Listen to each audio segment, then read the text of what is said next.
Thank you, Chuck. And thank you all for your generous support of the mission of this fellowship.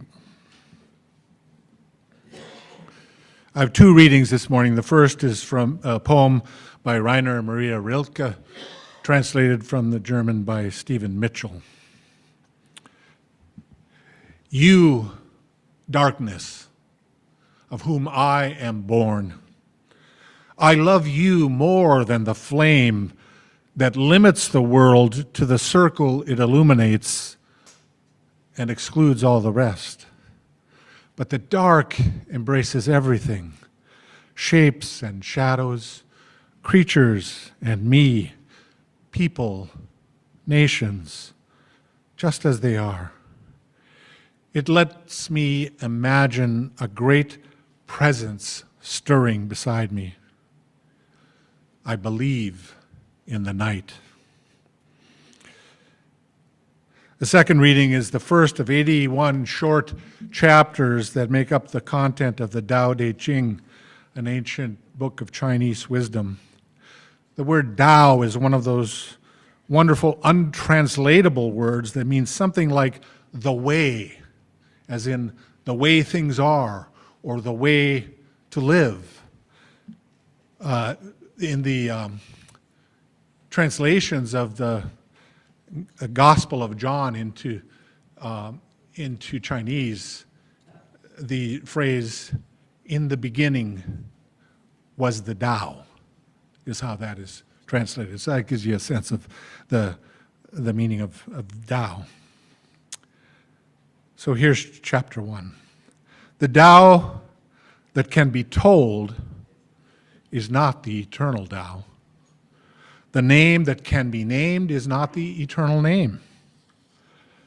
The unnameable is the eternally real. Naming is the origin of all particular things. Free from desire, you realize the mystery. Caught in desire, you see only the manifestations. Yet mystery and manifestations arise from the same source. This source is called darkness. Darkness within darkness, the gateway to all understanding.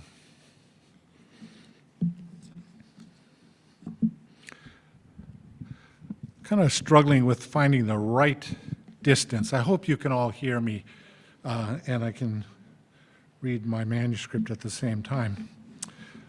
So there could hardly be a more universal symbol than that of light. Light appears in one form or another in all the great religious traditions of the world.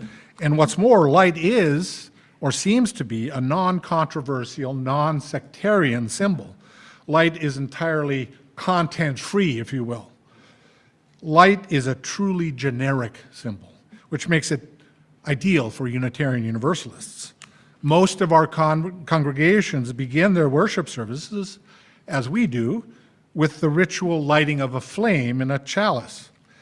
Unitarian Universalists honor the light as a symbol of clarity and rationality.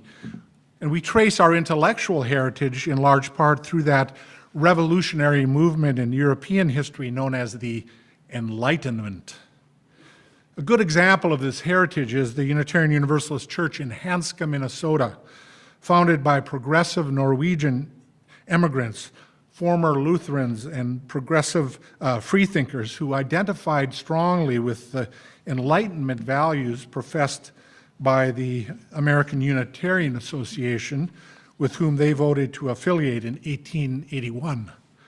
To this day, their church newsletter is called Mer Lys, which in Norwegian means more light. Now, at one level, that might simply be a protest against the long Minnesota winter nights, but I think it's rather an affirmation of the traditional Unitarian Universalist values of enlightened religion, a religion which continually subjects itself to spiritual self-scrutiny and which is open to the critical light of reason. And that's a good thing. I belong to this tradition and I affirm it wholeheartedly. And I sometimes wonder if we might not also benefit from a bit of what the psychologist, philosopher Sam Keen has playfully called endarkenment? Endarkenment is the realization that, the liberating realization that life has its dark side, and that this darkness is inherent to the human condition, is not something alien that needs to be eliminated or banished or repressed or somehow overcome or extinguished. This darkness is a quality of experience that needs to be accepted and integrated and ultimately embraced. When taken to its extreme, an overemphasis on enlightened rationality can lead to behavior like that of the Hoja Nasruddin, who we heard about earlier. But what if the keys that we have lost, the keys that would allow us to truly enter into and inhabit this world as our home, what if those keys are hidden precisely in the dark places and the dark times of our lives? In her book, The Fruitful Darkness, A Journey Through Buddhist Practice and Tribal Wisdom, the American spiritual teacher Joan Halifax quotes an elder of the Ute Nation from the American Southwest who told her that the secret of life is in the shadows and not in the open sun. To see anything at all, you must look deeply into the shadow of a living thing. Sam Keen would agree that at the individual level, endarkenment involves coming to terms with that unconscious but powerful part of our own soul that depth psychologists call the shadow. As the great psychoanalyst Carl Jung put it, psychological growth and maturity come not from imagining figures of light, but from making the darkness visible. In her book, Dreaming the Dark, the neo-pagan writer Starhawk sums up what the shadow represents for many of us. It is, she says, everything in us that we are afraid of, all that we don't want to see about ourselves, the fear, the anger, the grief, the death, the sexuality, the unknown. She would agree that coming to terms with the shadow within us is an essential part of psychological growth. If we fail to do that inner work, we inevitably project our own unconscious shadow onto others with results that are alienating and sometimes disastrous. Shadow work at the psychological level involves the responsible and healthy integration of one's own inner darkness. At the theological level, endarkenment might suggest that divinity also has a shadow side, that ultimate reality is not only awesome, but also awful. Mystics of all times and ages and cultures have recognized the shadow side of God. The 16th century Spanish contemplative John of the Cross, for example, spoke of the need to pass through what he called the dark night of the soul in order to arrive at and rest within the full vision of the divine. But that can be a terrible and frightening passage, and we are often afraid to undertake that journey precisely because we project onto the screen of the infinite the psychological darkness that we know only dimly in our own souls. So to enter into the shadowy times and places in our lives is an adventure which requires courage and faith and trust, a condition described by the Kentucky poet Wendell Berry, writing of a nocturnal walk in the forest on his farm. He writes, "To go in the dark with a light is to know the light. To know the dark, go dark. Go without sight and find that the dark too blooms and sings and is traveled by dark feet and dark wings." Some brave souls choose to make this journey intentionally. Others are compelled by some personal crisis to confront their own inner shadows. Whatever the reason, our religious traditions can and ought to provide symbolic and ritual resources that can help us in this necessary work of making our way in the dark. Now, positive images of darkness are not entirely absent from the Western religious tradition, but you really have to look for them. And like Nasruddin, you can't simply search where the light is the brightest either. In his book, The Dark Center, the Filipino-American theologian Eulelio Baltazar explores the symbolism of darkness and light as they appear in the Hebrew and Christian scriptures. He points out that the many positive valuations of what the prophet Isaiah called the treasures of darkness. Voices that recognize and assert that darkness and light are reconciled somehow in the ultimate perspective. Both night and day are created and called good by God, for example. And the psalmist addresses God saying, "Even the darkness is not dark to thee. The night is as bright as the day, for darkness is as light with thee." Baltazar also notes examples of negative valuations of whiteness, as when Miriam's skin was turned white as snow in divine punishment because she had become angry with her brother Moses for marrying a Cushite woman. The symbolism of darkness and light in the Bible is complex, rich, and ambiguous, and it is only an enlightened modern European reading that has narrowed and flattened the metaphorical richness into a simple, stereotypical understanding that separates light and white from black and dark, regarding the former as good and the latter as evil. Beyond the duality of light and darkness, from a God's eyes view, so to speak, light and dark are one, distinguished but not divided, and ultimately harmonized and reconciled to one another. Of course, we don't see things from a God's eye point of view. We mortals do not have that privileged perspective. We must make our way as best we can through the alternating rhythms of our lives, night and day, darkness and night. So we need to learn a new kind of depth perception. We need to learn to see in the dark again. It was said that in the time of Galileo, the light of the Milky Way was so bright that it cast a shadow. Now, 2/3 of the population of the United States can't see the Milky Way at night. Those figures are from the International Dark Sky Association, an organization whose mission it is to protect the night skies for present and future generations.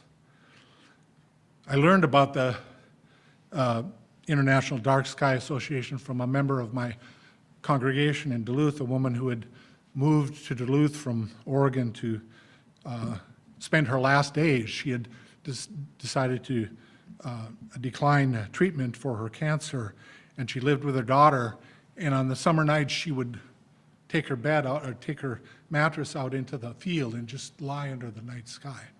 And she told me about this, she taught me about this organization. And by the way, there was an article in the last Sunday, I think it was the last Sunday, in the New York Times about the night skies in the Upper Peninsula. Some of you may have seen it. I'll leave this copy here for those who may want to read it. It's quite good.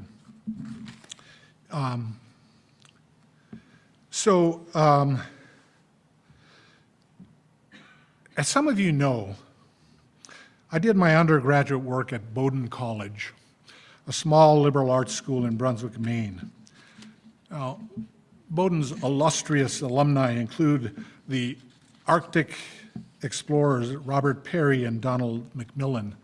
There's even a little museum on campus which is dedicated to their expeditions. Peary's reputation suffered somewhat a few years back when it was determined by the National Geographic Society that he had fudged his figures and probably never really arrived at the North Pole, although he claimed that he had. His African-American companion, Matthew Henson, might have made it, but not Peary himself. At any rate, because of this Arctic connection, the Bowdoin College mascot is the polar bear. I think we have some pictures of that, a couple of pictures of the statue right outside my freshman dormitory window. You can just move through these these pictures were taken when Diane and I visited the campus for the dedication of a new hockey rink a few years ago. So Bowdoin's mascot is the polar bear, and the official school color is white, just white. At some point, it was decided that the athletic teams needed a contrasting color so that the fans could make out the numerals on their uniforms. So now the uniforms are white and black, but the official school color is still just white. Now, my point, of course, is that in order for visibility to occur, both darkness and light are needed, but in our intellectual brilliance, in our enlightened age, we sometimes lose sight of that elemental truth. And in the West, we have historically elevated the light and the white to a position of presumed ascendance and superiority over the dark and the black. It's no accident that against this whited out blizzard of a horizon, Matt Henson's contributions to the polar expedition simply weren't seen. He was literally invisible. So it turns out that light is not so non-controversial after all, perhaps. When almost 45 years ago our hymn book commission was gathering materials for our Gray hymnal, they took very seriously the issue of inclusive language, not only with respect to gender and theology, but also with respect to race. And they pointed out how often in our religious language and hymnody, darkness has been used stereotypically and usually unconsciously as a symbol of evil. So there are some positive images of darkness included in this hymnal, and we sang a few this morning. The most powerful images and symbols, of course, are those which emerge from our personal experience. So I want to briefly share two experiences of my own that brought home to me the positive depth and power of darkness and the necessary relationship, the cosmic dance between darkness and light. Experiences of what Joan Halifax calls the fruitful darkness. And now there's a slide that can come up juxta. One of my favorite state parks in Minnesota is the underground mine in Sudan, near Lake Vermilion. Here's a picture of the head frame from that mine, the state park. The first shipment of iron ore left this mine on a train bound for my hometown of Two Harbors, Minnesota in July of 1884. My Finnish-born great-grandfather worked in this mine when he first arrived in northern Minnesota after a brief stop in the Upper Peninsula. The mine operated until 1962, when the property was donated to the state of Minnesota and it became a state park in 1963. And I'm sure the Quincy mine is very similar. I haven't had a chance to visit that yet, but here in Sudan, the visitors put on their hard hats and take a ride down to the 27th level, over a half mile below the surface, where the temperature is a constant 55 degrees.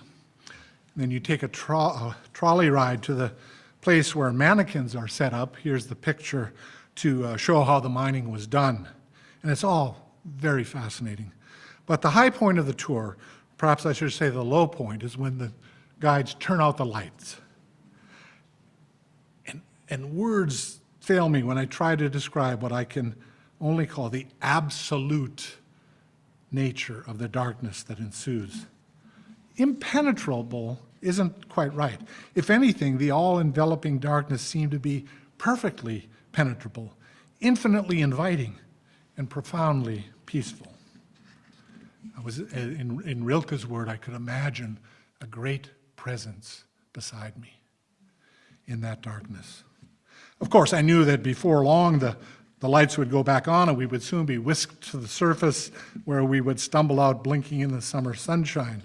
But the felt experience of darkness was unforgettable. From the depth of that mine, I brought up my own treasures of darkness.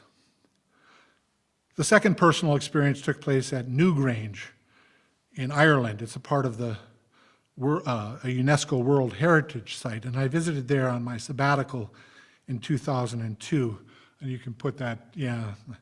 That original complex was built in the Neolithic period around 3200 BCE, making it older than Stonehenge and the Egyptian pyramids.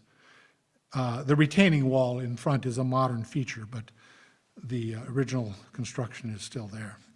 And here again, the grand finale of the tour I was on involved the guide turning off the lights and then turning on lights that simulate the rays of the sun as they would appear on the winter solstice. The angles were very accurately calculated so that the light would pierce and penetrate into the deepest inner chamber of the site. I was there in late June, not long after the summer solstice, in fact. And if you want to experience the winter solstice from inside Newgrange, you have to enter a lottery. And of the tens of thousands who enter, 60 are chosen each year. And winners are permitted to bring a single guest. They're split into groups of 10 and taken in on the 5 days around the solstice in December when the sunlight enters the chamber, weather permitting.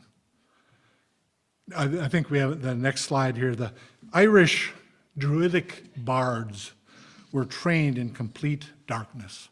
They memorized their repertoire of stories and poems and songs while secluded in windowless stone cells like this one on the Dingle Peninsula. According to an 18th century observer, the discipline of darkness was imposed so that these budding poets might avoid what he called the distractions which light and the variety of objects represented thereby commonly occasions, and in darkness more fully focus the faculties of the soul upon the subject at hand. I should try writing a sermon that way. It's very different from our modern forms of education.